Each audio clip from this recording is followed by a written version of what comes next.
नमस्कार दोस्तों, आप देख रहे हैं बेबाक भाषा। मैं हूं राज वाल्मीकि। बेबाक भाषा के दलित डिस्कोर्स में आपका स्वागत है। आज हम जिस शख्सियत से मुलाकात कर रहे हैं, उनको परिचय की आवश्यकता नहीं है, लेकिन हमारा फर्ज है कि हम थोड़ा परिचय उनके बारे में दें। आज हम जिस शख्सियत से मुलाकात कर रहे हैं, वो दलित साहित्य और पत्रकारिता के क्षेत्र में जाना माना नाम है। उनका नाम है मोहनदास नेमिसराय जी। नेमिसराय जी के बारे में थोड़ा सा बताना मुझे उचित लग रहा है कि वो दलित साहित्य के आधार स्तंभों में से एक हैं। उनकी आत्मकथा अपने अपने पिंजरे हिंदी दलित साहित्य की पहली आत्मकथा मानी जाती है। इसके अलावा वो बहुमुखी प्रतिभा के साहित्यकार हैं। उन्होंने उपन्यास लिखे हैं, जिसमें बाबा साहब डॉक्टर भीमराव अंबेडकर, वीरांगना झलकारी बाई, मुक्ति पर्व, आज बाजार बंद है प्रमुख हैं। कहानी संग्रह में आवाजें काफी चर्चित रहा है। उन्होंने नाटक लिखे हैं। नाटक में हेलो कामरेड अपने समय का काफी चर्चित नाटक रहा है। इसके अलावा उन्होंने कविताएं भी लिखी हैं। असल में मोहनदास नेमिसराय जी अब तक 100 से ज्यादा पुस्तकें लिख चुके हैं और उनका रचना संसार कह सकते हैं कि ऐसे विशाल फूलों के बगीचे की तरह है, जिसमें फूल भी हैं, विविध रंगों के फूल हैं, कांटे भी हैं। तो आइए कांटों की चुभन और फूलों की खुशबू का एहसास आज करते हैं उनके साथ मोहनदास नेमिसराय जी से बातचीत करके। नेमिसराय जी, बेबाक भाषा में आपका स्वागत है। सबसे पहले तो आपसे यही जानना चाहेंगे कि जो वर्तमान में हलचल चल रही है, काफी चर्चा में रहा है कि हमारे जो सीजेआई हैं, chief justice of India BR Gavai, उनके ऊपर जो जूता फेंकने वाला प्रकरण हुआ, और साथ में आप देखिए कि हरियाणा में IPS ऑफिसर ने जिस तरह खुदकुशी करने को मजबूर हुए और दलित लड़के की रायबरेली में लिंचिंग हुई। आपसे थोड़ा जानना चाहते हैं कि ये जो परिदृश्य है, ये किस तरह का वर्तमान परिस्थितियों का संकेत दे रहा है? ये तो ऐसा है, देखिए राज जी, पूरे देश में जो व्यवस्था के जो पालक हैं वो 99% वो मनु के हिसाब से अभी भी चल रहा है। हम अब नई शताब्दी में हैं, बावजूद इसके तो चाहे चीफ जस्टिस हो या कोई मंत्री हो, प्रधानमंत्री भी अगर बन जाएं, तो ये एक मानसिकता को दिखाता है सवर्ण जाति के कुछ जातिवादी लोगों के द्वारा। उनकी मानसिकता ये प्रदर्शित करती है कि भी एक दलित समाज के व्यक्ति को इतने बड़े पद पे नहीं पहुंचना चाहिए। तो ये घटना उसको दिखा रही है मैंने, और उसमें हम उनकी बेवकूफ़ी और उनकी जलालत की क्या चर्चा करें, मतलब उनको किन शब्दों का हम प्रयोग करें, तो उनकी मानसिकता झलक रही है इससे, मतलब जी, जो मनुवादी मानसिकता वो अभी भी जारी है। और सर, दूसरा सवाल, अभी हाल ही में 9 अक्टूबर को मान्यवर कांसीराम जी का परिनिर्वाण दिवस था। उस समय उत्तर प्रदेश की पूर्व मुख्यमंत्री रही मायावती जी ने काफी विशाल रैली की, और उसमें जो उन्होंने बात रखी वो थोड़ा सा अचंभित भी करती है कि उन्होंने समाजवादी पार्टी का विरोध किया, कांग्रेस का विरोध किया, लेकिन योगी जी का समर्थन किया। मनुवादी पार्टी बीजेपी से वो हैं। तो ये थोड़ा समझ कि मान्यवर कांसीराम जी जिस विचारधारा के विरुद्ध लड़ते रहे और आज मायावती जी उसका समर्थन कर रही हैं, राजनीति में पुनः सक्रिय हो रहे हैं, क्या लगता है आपको, क्या वजह होगी? देखिए, ऐसा है कि शायद आप मैं अगर उस इतिहास की बात करूं तो वाकिफ नहीं है शायद। मैं 1976-7 के आसपास, मैं तो लेक्चरर था और लेक्चरर की नौकरी छोड़कर मैं मान्यवर के साथ जुड़ा। अच्छा। बहुजन जो संगठक अखबार था, जी हिंदी साप्ताहिक, जी। मैं उसको देखता था। आप एडिटर थे उसके? जी। अच्छा। और मायावती वो उस समय प्राइमरी टीचर थी। जी तो तब से मैं मायावती की मानसिकता को देखता रहा हूँ, मैं चश्मदीद गवा रहा हूँ। मैंने जी अपनी आत्मकथा में भी लिखा है। जी मायावती आरंभिक दौर में ठीक है, क्रांतिकारी महिला रही, हम लोग सब सम्मान करते थे, लेकिन जैसे जैसे आदमी सत्ता के नज़दीक पहुंचता है वैसे वैसे वो समझौता परस्त होता चला जाता है। तो ये तो अभी बिल्कुल क्लियर हो गया है कि मायावती को सत्ता की भूख जी उसके भीतर है और वो सत्ता की भूख उसको बेचैन कर रही है। जी वो जी किसी भी हद तक कहीं से भी किसी से भी हाथ मिला सकती है। ये मतलब जो आप घटना बता रहे हैं लखनऊ की, कोई एक घटना नहीं है।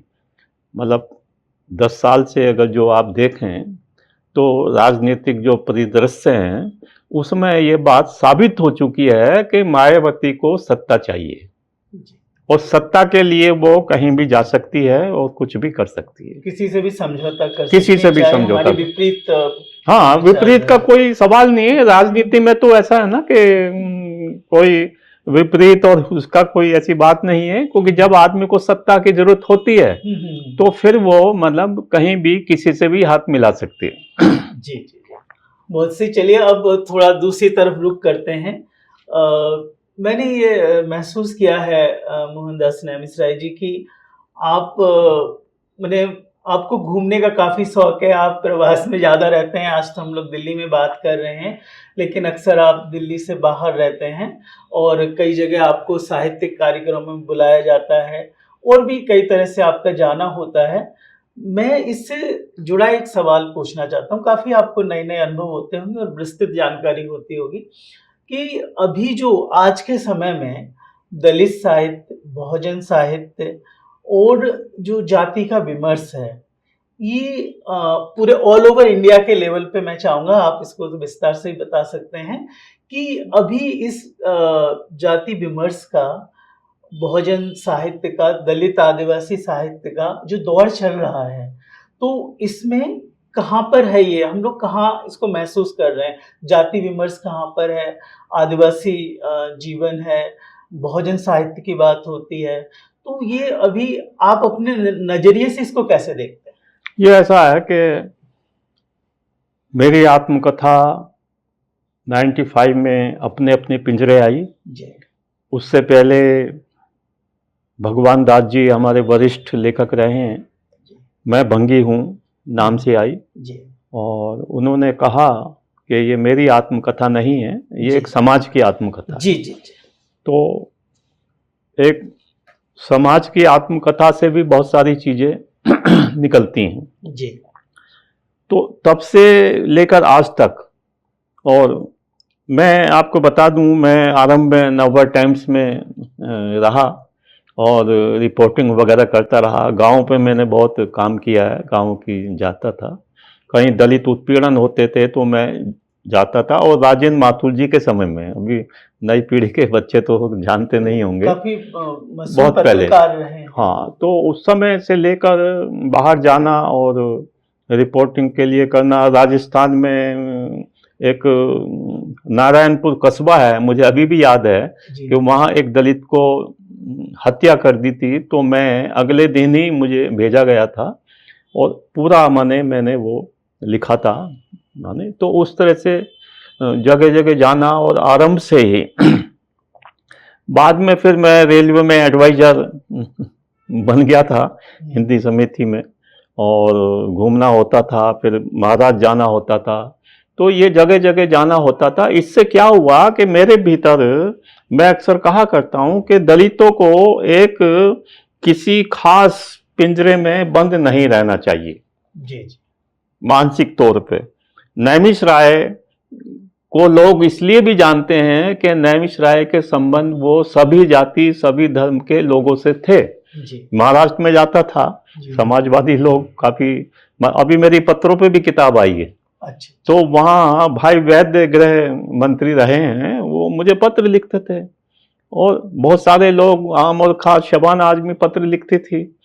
तो मैं इसलिए ये उदाहरण दे रहा हूं कि एक दलित समाज के व्यक्ति को अपने घर के बाहर, शहर के बाहर जाकर पहले अवलोकन करना चाहिए जी लोगों का, कि लोगों की नब्ज को पहचानना चाहिए कि भाई उनकी धड़कनें कैसे चल रही हैं, क्या स्पीड है उनकी, समाज के बारे में, जाति के बारे में, परिवर्तन के बारे में।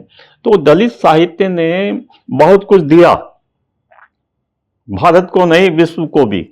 आज स्थिति यह है कि अमेरिका और जर्मन और कनाडा और यॉर्क यूनिवर्सिटी, स्वीडन में पाठ्यक्रम में हम लोगों की रचनाएं लगी हुई हैं जी पूरे विश्व में।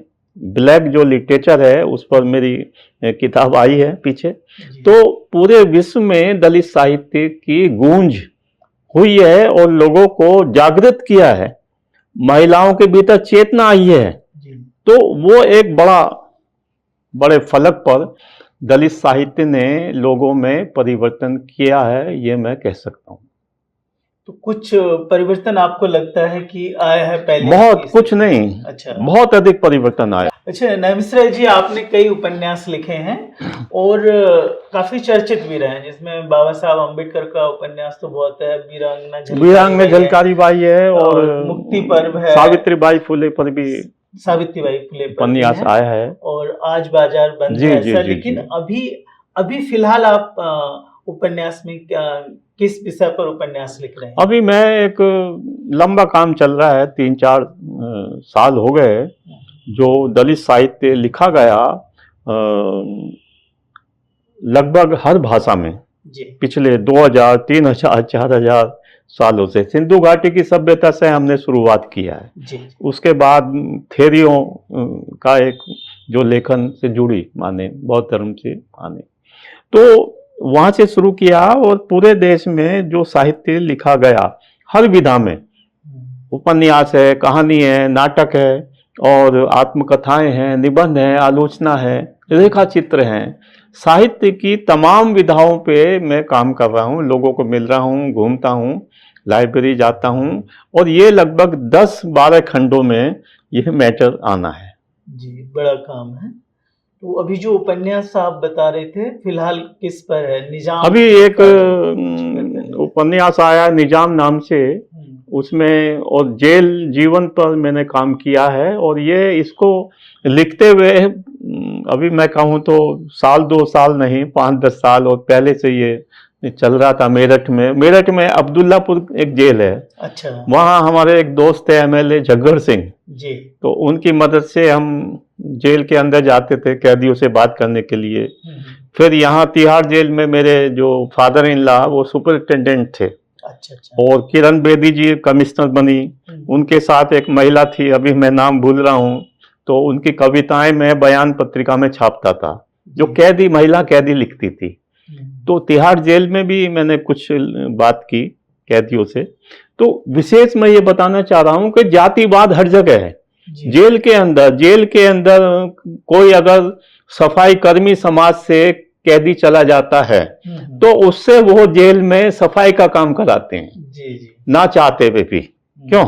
और इसमें मेन बात यह है कि 90% जो कैदी हैं उनमें निरपराध लोग हैं, अपराधी नहीं हैं। ओहो, 90% निरपराध लोग, जी निरपराध लोग हैं, और पूरी तरह से वो मतलब अपराधी सिद्ध नहीं हुए हैं, और किसी भी वजह से वो उनको जेल में डाल दिया जाता है। और बल्कि ये बात तो हमारे जो राष्ट्रपति महोदया है उन्होंने कही है, और मैं ये भी कहने वाला था। द्रौपदी मुर्मू जी की बात कर रहे हैं आप अभी? राष्ट्रपति महोदया ने ये बात कही भाई, और मैं उनको ये पत्र लिखने वाला था, आपने याद दिला दिया। मैं उनसे कहूंगा भाई ये निजाम उपन्यास आ चुका है और आपने ये बात खुद कही, आप राष्ट्रपति भवन में इसका विमोचन क्यों नहीं कराते हैं, लोगों को बताएं क्यों? तो ये आपने अच्छी बात बता दी।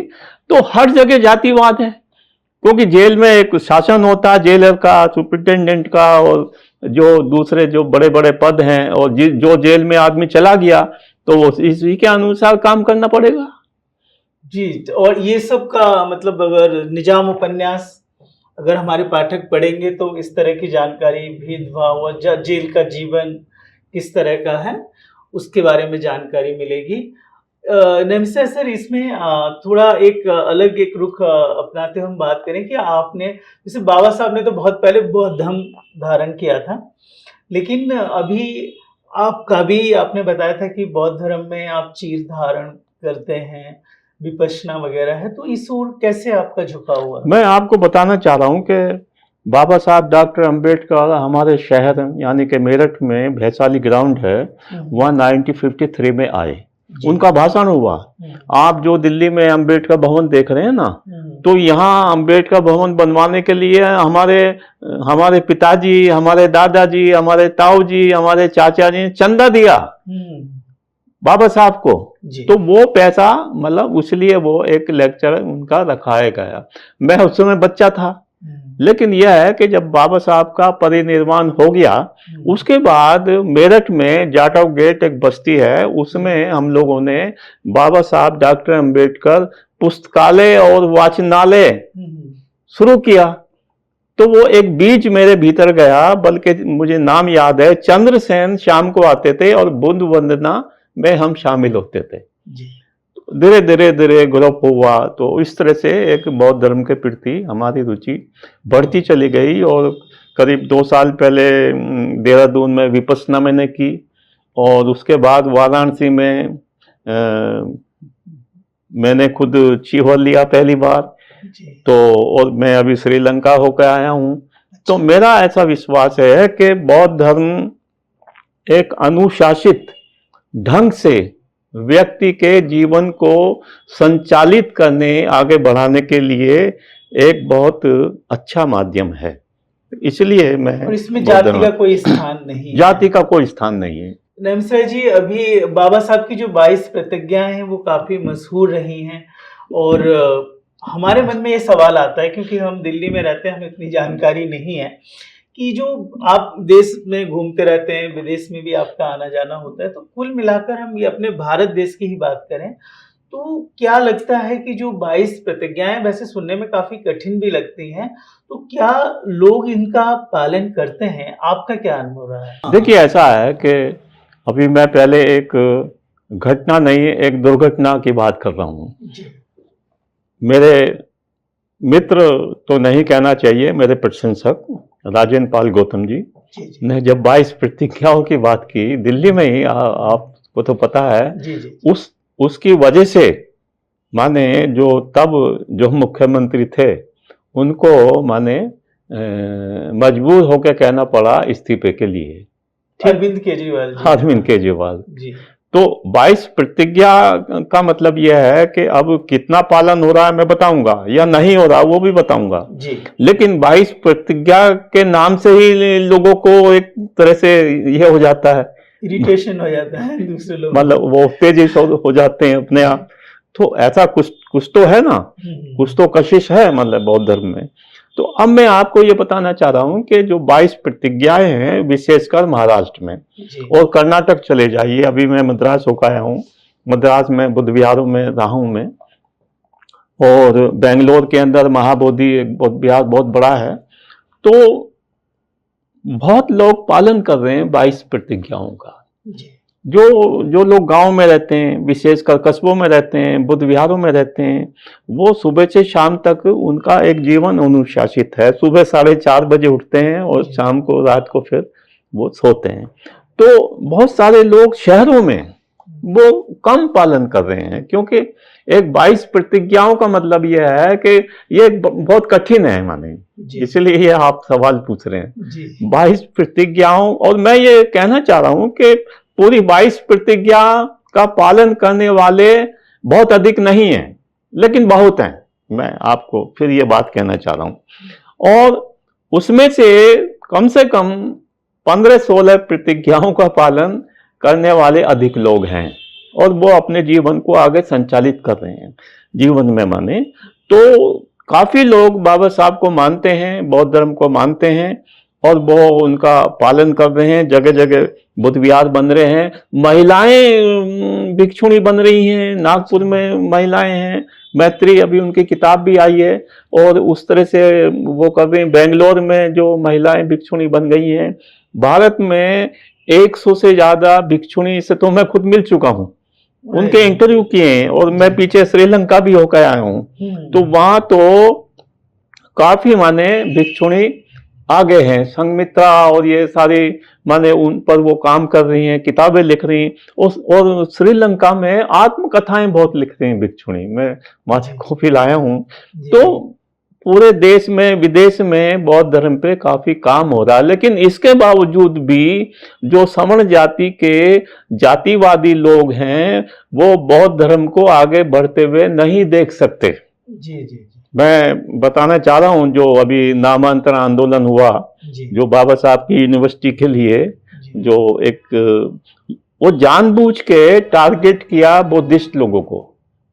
वहाँ किसी यूनिवर्सिटी का नाम बाबा साहब के नाम पे, बाबा साहब डॉक्टर अम्बेडकर, मराठवाड़ा यूनिवर्सिटी थी। अच्छा, ठीक। जो निजाम जो थे, निजाम का पूरा एरिया उसमें बहुत बड़ा था, उसमें ये भी आता था जहां अब ये यूनिवर्सिटी है, औरंगाबाद। मैं खुद अभी औरंगाबाद से लौटा हूं।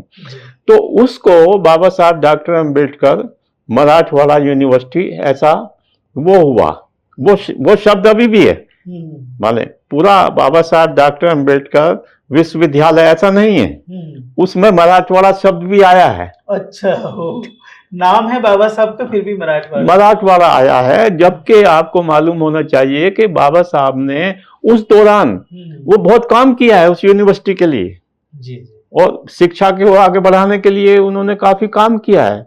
और खुद निजाम से भी मुलाकात हुई बाबा साहब की, निजाम से भी बाबा साहब की मुलाकात हुई है, उनके संबंध थे उस समय। तो वो, लेकिन अब जो विशेषकर मैं अगर कहूं कि जो माने बाल ठाकरे की जो पार्टी रही है, माने वो लोग बहुत ज्यादा खिलाफ रहे हैं बुद्धिस्ट लोगों के महाराष्ट्र में, क्योंकि बुद्धिस्ट लोग सबसे आगे रहे हैं। दलित पैंथर में बुद्धिस्ट लोग सबसे आगे रहे हैं और दलित पैंथर ने एक जागृति का कार्य किया, किताबें लिखी, उन्होंने आंदोलन चलाए, उत्तरी भारत तक वो आया।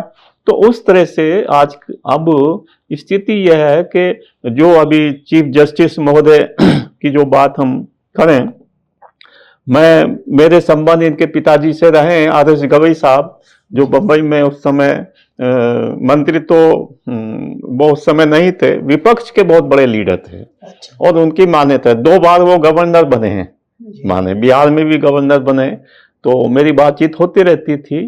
तो एक बड़ा काम उन्होंने किया महाराष्ट्र के लोगों ने, और उस तरह से वो कुछ काम चुभता है, माने परेशान होते हैं सवर्ण जाति के लोग कि भाई दलित आगे क्यों बढ़ रहे हैं। अब जो आप दलित साहित्य की बात कर रहे हैं, को दलित साहित्य ने वो मार्ग प्रशस्त किया है, जो लोग पीछे रह गए हैं ना, उनको आगे बढ़ाने की जद्दोजहद पैदा हुई, इसलिए दलित साहित्य से भी लोग एलर्जी करने लगे। आप समझ रहे हैं ना। तो सवाल यह है कि दलित साहित्य वो आगे एक बढ़ रहा है, और जो लोग लिख रहे हैं, जो उनमें भागीदारी, विशेषकर महिलाओं की आत्मकथा आने लगी है। नमिश्रा जी, अभी हम 2 तरह की चीजें देख रहे हैं कि एक तो जो हिंदू राष्ट्र की मान्यता है, और हिंदूवादी जो हैं वो मनुस्मृति को अपना संविधान मानते हैं, जो हिंदू मानसिकता के लोग हैं। लेकिन देश हमारा बाबा साहब के संविधान से चलता है।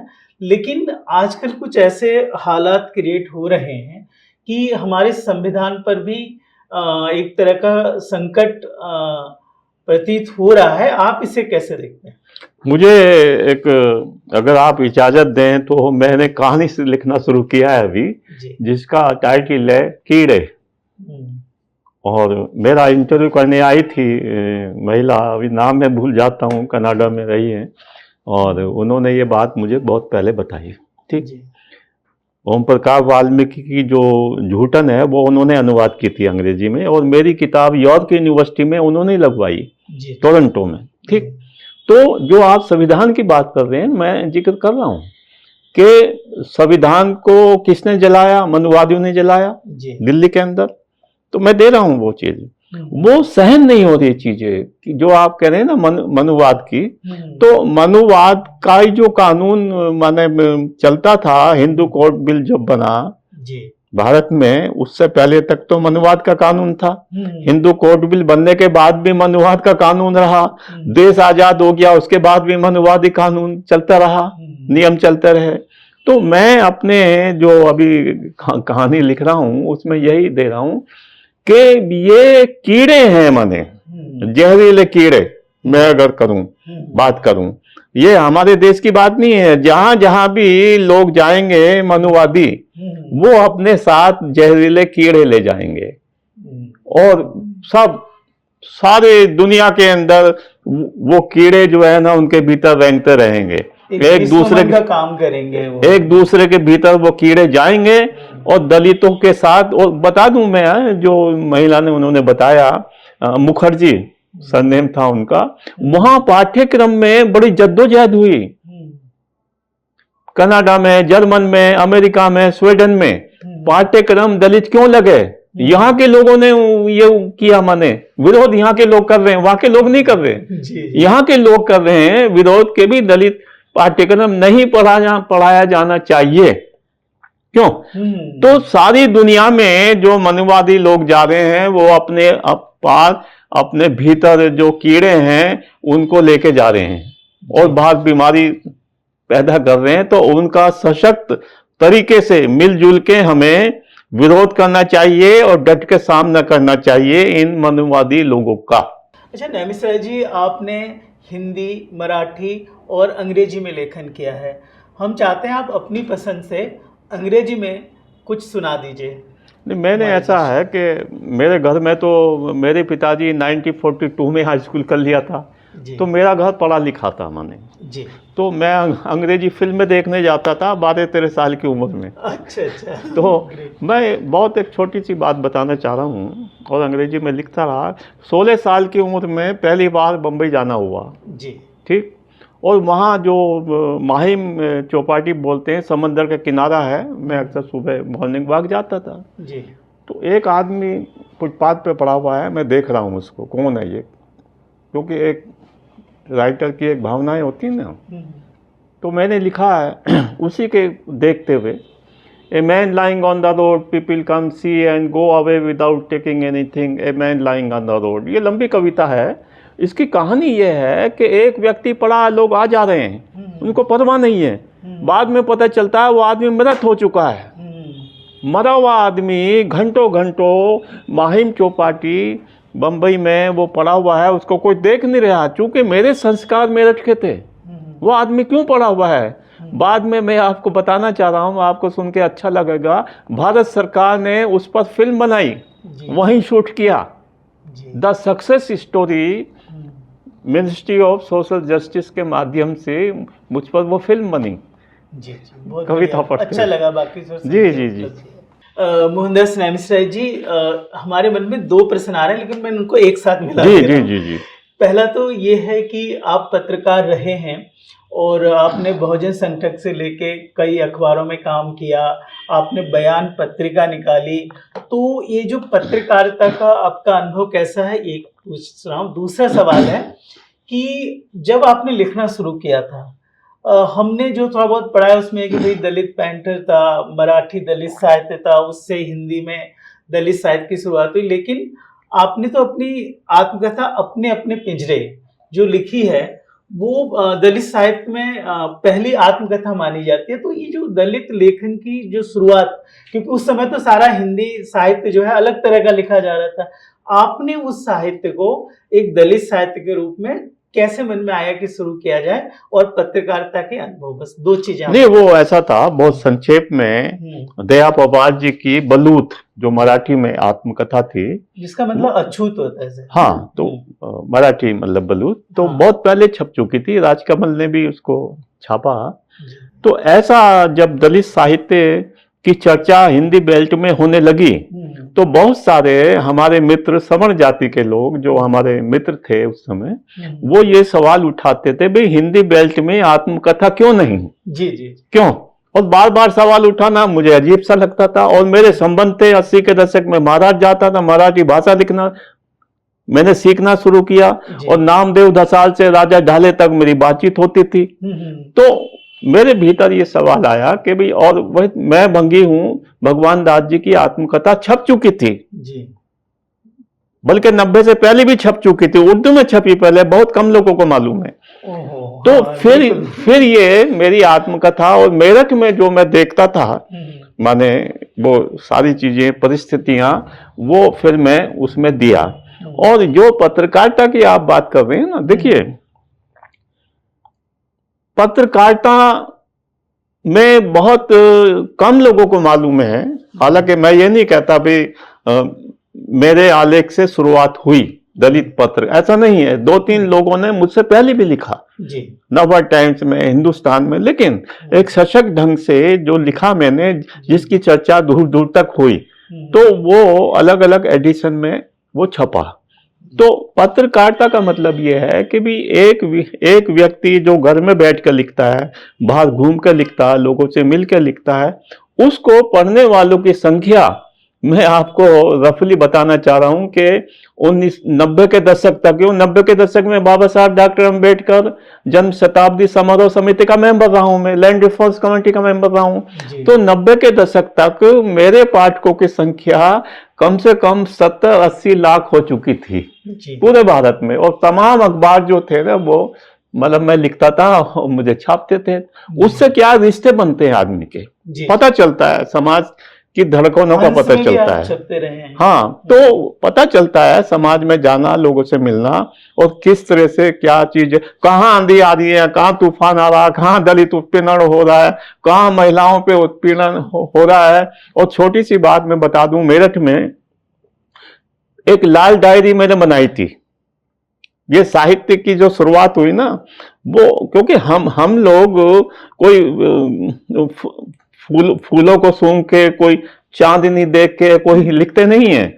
मैंने एक डायरी बनाई थी जो महिलाओं पर अत्याचार होता था उस समय। और दूसरी बात, जो चंबल घाटी में डाकू पकड़े जाते थे, तो वहां अखबारों में छपता था कि फला चमार नाम से, फला जाटव नाम से, फला कोरी जाति का डाकू पकड़ा गया डाकू। मुझे अजीब लगता था ये बात कि भाई दूसरे जाति के लोग भी थे, ब्राह्मण भी डाकू थे, पठान भी डाकू थे, ठाकुर भी, उनकी जाति का जिक्र नहीं हो रहा है। और वो विशेषकर उनका, तो मैं डायरी में नोट करता था जी।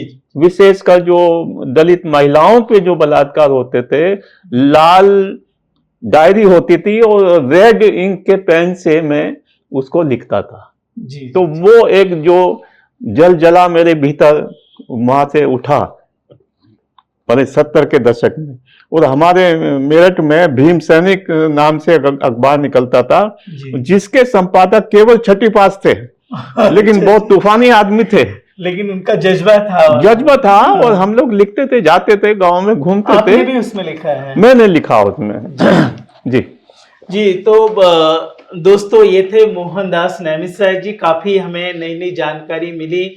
उनके ज्ञान का सागर तो अथाह है। मुझे लगता है उन्होंने 100 से ज्यादा जो किताबें लिखी हैं उनको पढ़ा जाना चाहिए। उससे उनका कहना भी है कि हमें दलितों का इतिहास जानना है, दलित साहित्य का इतिहास जानना है, तो इसके लिए पढ़ना बहुत जरूरी है। मेरा सुझाव यही है कि आप लोग मोहनदास नैमिसाई जी की किताबों को ज्यादा से ज्यादा पढ़ें। और इसके साथ ही दोस्तों, हम यहाँ पे इस इंटरव्यू को समाप्त करते हैं। आगे फिर किसी नई शख्स के साथ आपसे मुलाकात होगी। तब तक आप देखते रहिए बेबाक भाषा और इसे सब्सक्राइब कीजिए, इसे प्रोत्साहन दीजिए, ताकि हमारा ये चैनल लगातार आपके बीच आता रहे। धन्यवाद।